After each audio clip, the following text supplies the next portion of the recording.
morning. Happy Monday. Welcome to Coffee with a Pastor. I'm going to wait and see who pops on this Monday morning. Please tell me hello when you get in here. So far I'm alone. One person. Amanda. Hi, Amanda. Good morning. 3 people. Can I get 4? Can I get 5? How's everyone doing on this Monday morning? How you doing? How you doing? Let me know. Sound off in the comments. We've got 5. I've noticed that Mondays tend to be our slower day when it comes to coffee with the pastor, but that's not going to stop us from providing lovely pastoral support and thoughtful content. We're still here, chugging along. Hey, Tiffany.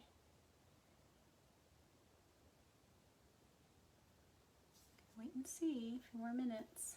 Not a few more minutes. A few more seconds. Hey, Matt.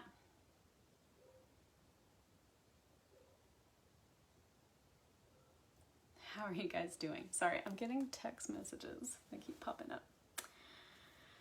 Whew, I am sleepy. Okay, so we've got about a dozen people eyeing this, so I'm gonna go ahead and get started, I guess, because like I said, Mondays tend to be slow on our coffee audience. Let's see. Something that's fun that I just wanted to let you guys know about is that tomorrow we're starting a thing called Coffee with a Guest Pastor, and on Tuesdays we're going to feature a guest pastor. It can be someone from anywhere. So tomorrow, one of our favorites, one of my mentors and close friends and colleagues, Reverend Kendall Rothis, is going to be signing in to our Facebook page from Colorado Springs, Colorado. And so we'll get to hear some thoughts from her. I'm so excited for you guys to hear what some other pastors have to say in these crazy times. So today I want to talk about a topic that is really close to my heart, which is trusting the Spirit of God in you. And the reason why this topic is so close to me is because it is the biggest challenge for me of my entire faith journey. Looking back, present moment, it is just the challenge that is always with me, is to trust myself and to trust the image of God that lives and resides in me, and find some sense of authority there and some sense of listening and believing in that. And so that's something that's hard for me, and because of that, I think I preach about it a lot. I'm going to reference a couple of sermons, especially one, and I've linked to all of them in the captions, so if you want, you can go listen to them. You don't have to, but 2 that I'm not going to really reference, but just if you want more exegetical reasoning behind all this, you can go listen to Your Spirit, which is a sermon that I preached at First Austin a couple of years ago. Actually, gosh, I think it's been 3 years now.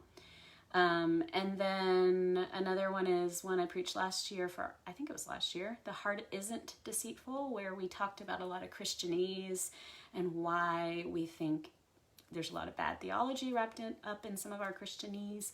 And so those are just 2 sermons that touch on this in a way that's much more informed and deeper than I'm going to go into this morning. Hi, Dad. My dad is watching. But there's 2 questions that guide this conversation for me right now as I think about it. And I want to give those 2 questions, hi Rita, to you. You can write them down. You can use them as reflection questions for your week. If you spend some time, journaling or whatever you do to pray or any of that, these are good questions to think about. So the first one is, what does your spirit instinct tell you about God?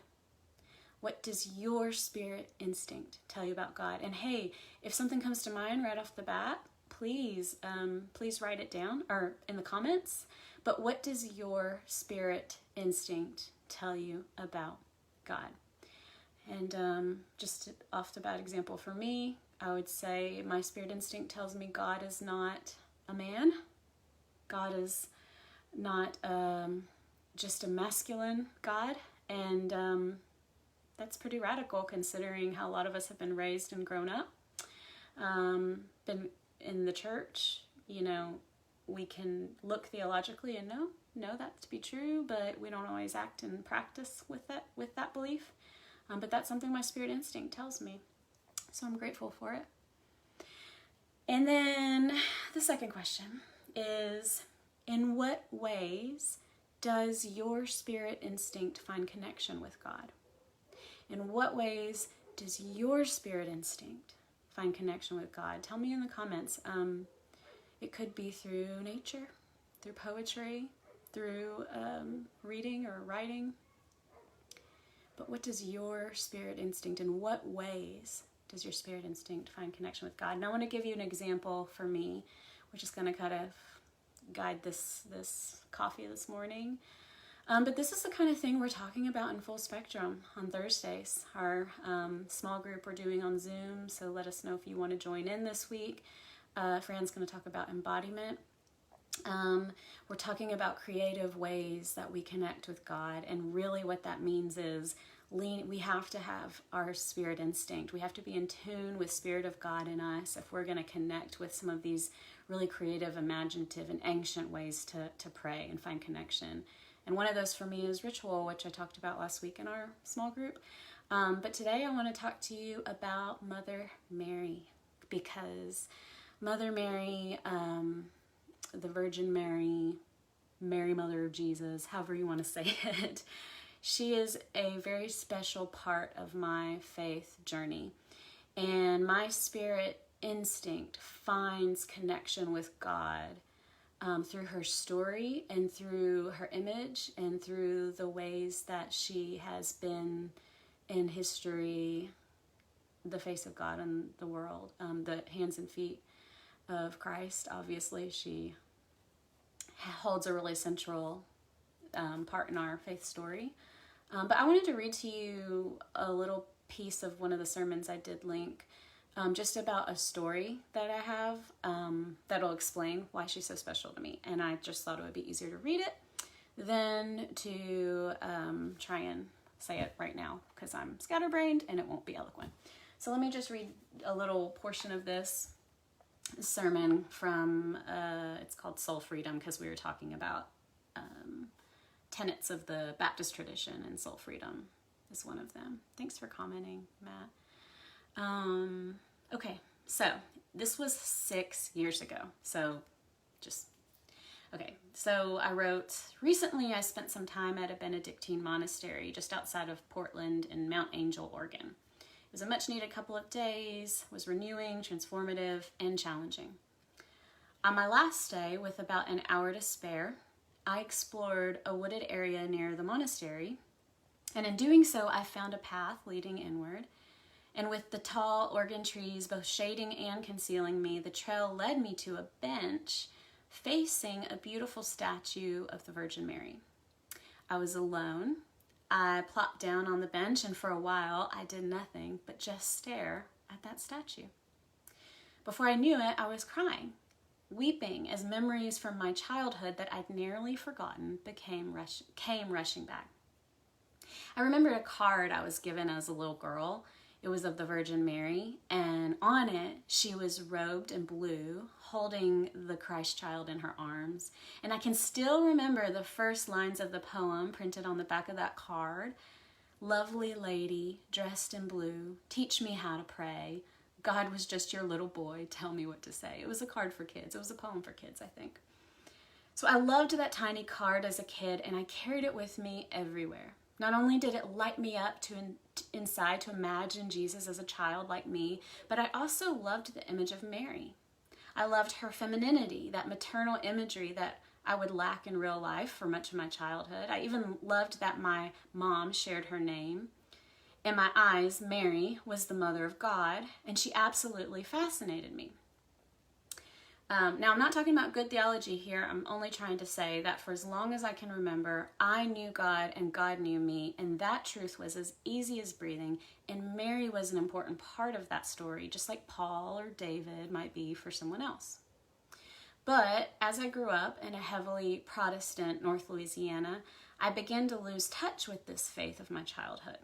I was told by my peers, by adults, by Protestant religious leaders that Catholics, I grew up Catholic, worship Mary, that Catholics aren't Christians, and a number of other hurtful things. I was told that I wasn't a Christian, after all, and that even though I believed in God, loved Jesus, prayed as a child better than I ever do now, even though I felt what I would later be able to identify as the very real process of sanctification taking place in my life, even despite all that, the way I believed wasn't right. The way I believed wasn't enough. I was told that I wasn't a Christian because I was Catholic. I wasn't a Christian because my conversion story wasn't as simple as ABC. And you know what? I believed it for a long time. And eventually I left Catholicism behind, opting for the Protestant experience of my friends. I needed to be sure, so I left freedom behind and traded it in for certainty. It's only in recent years that I've reclaimed some of the lost traditions of my childhood, and it was only a few weeks ago, sitting on that bench, 6 years ago now, that in the woods, that I realized just how much I felt the faith of my childhood had been stomped on and minimized and taken away from me. And the thing is, the experiences I had on my faith journey as a child have sustained me in great seasons of doubt as an adult. I've personally never known a stronger faith, and I've realized it's okay to take it back, to reclaim the creativity and imagination and other bits and pieces of my own soul freedom that I lost over the years. I think there's a difference between guiding, mentoring, encouraging, and then completely shooting down someone's personal faith experience. And at this monastery, as I sat on that little bench, gazing upon the statue of Mother Mary, I mourned what I had lost as a child, but I also vowed to reclaim it. I knew God there. So that was kind of long.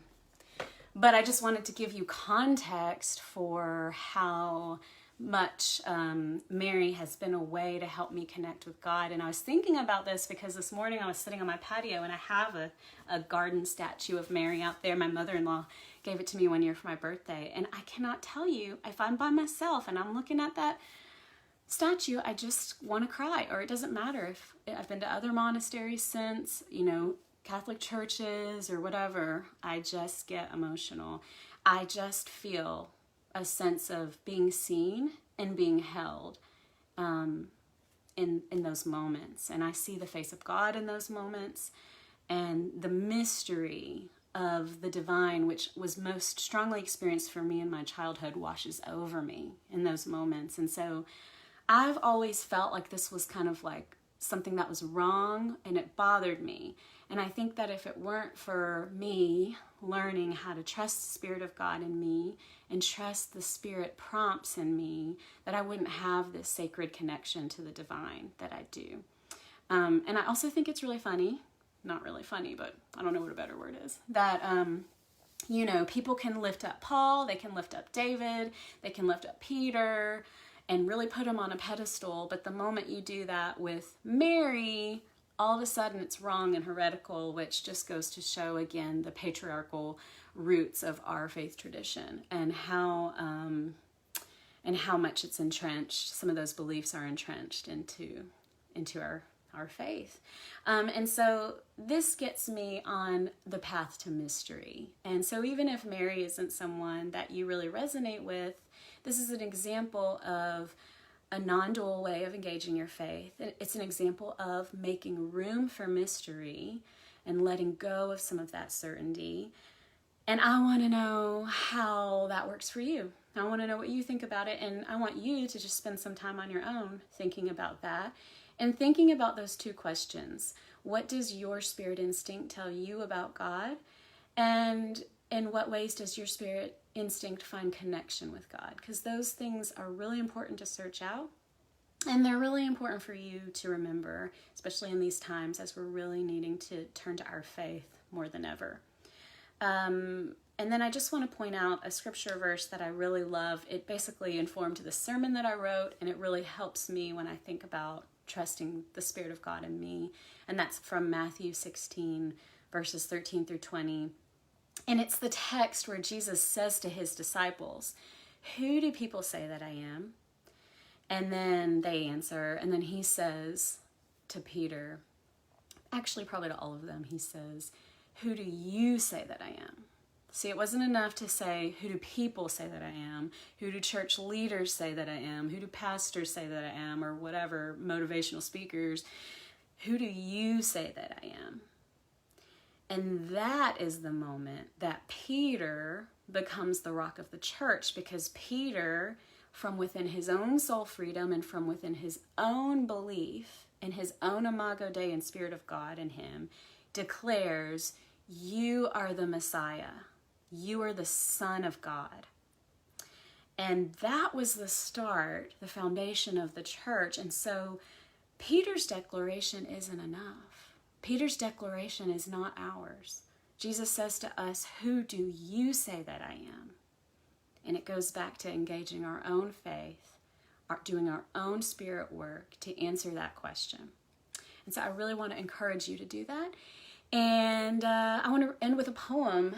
This is a poem some of you have heard before. This is a poetry book that I love, Compass of Affection by Scott Cairns. And it's kind of a dense poem, so I want you to prepare yourself to receive it and listen close, because there's a lot of like big words in here, and just the flow of it.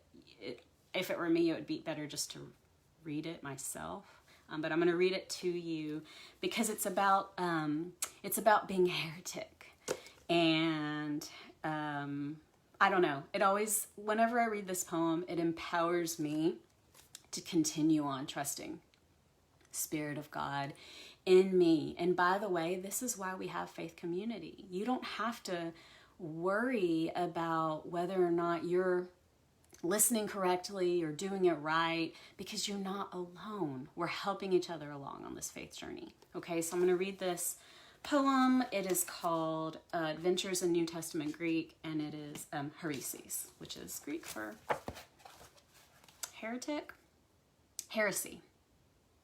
Okay, here. Surely ours would prove a far less tedious faith all around, if even a few among the more zealous, more conspicuous brethren knew enough to make a good heretic or two. My own glib trespasses are clear enough, but when we're talking heresy, I'd like to think I'm siding with the angels. Hairesis finds its home in choice, in having chosen one likely story over its more well-received counterpart, whose form to the heretic looks far less compelling. Poor Arius aside, most heretics have borne their chosen isolation with something like integrity, and have spoken to the good as well as they could manage. Most have spoken quite as well as they could see. And it's not as if any of us ever had anything like an adequate view. The benediction I would choose would be the one invoking all the names of God, who by all accounts I'm buying spans the gamut, as well as everything between each slide, as well as everything beyond. Historically, which really has to be the toughest circumstance in which to figure him, supposition hasn't always met with sympathy. No, you don't need me to underscore the poor reply with which the body has from time to time addressed its more imaginative members. But I would admit what shame we share, allowing pettiness and fear to acquire the faint patina of a virtue, butchery, and ecclesiastical excuse. Does one always make one's choices? From what universal view of utter clarity might one proceed? Let me know when you have it. Even heretics love God and burn convinced that God will love them too. Whatever choice, I think that they have failed to err sufficiently to witness less than appalling welcome when just beyond the stare of that ecstatic blush they turn. Anyway, I hope pieces of this are helpful to you today. And thanks for your comments. I can't wait to go through them. Yeah, tomorrow join us at 10 a.m. Central. Kendall Rothis will be our guest pastor for the day and for the week. And have a great Monday. Talk to you guys later.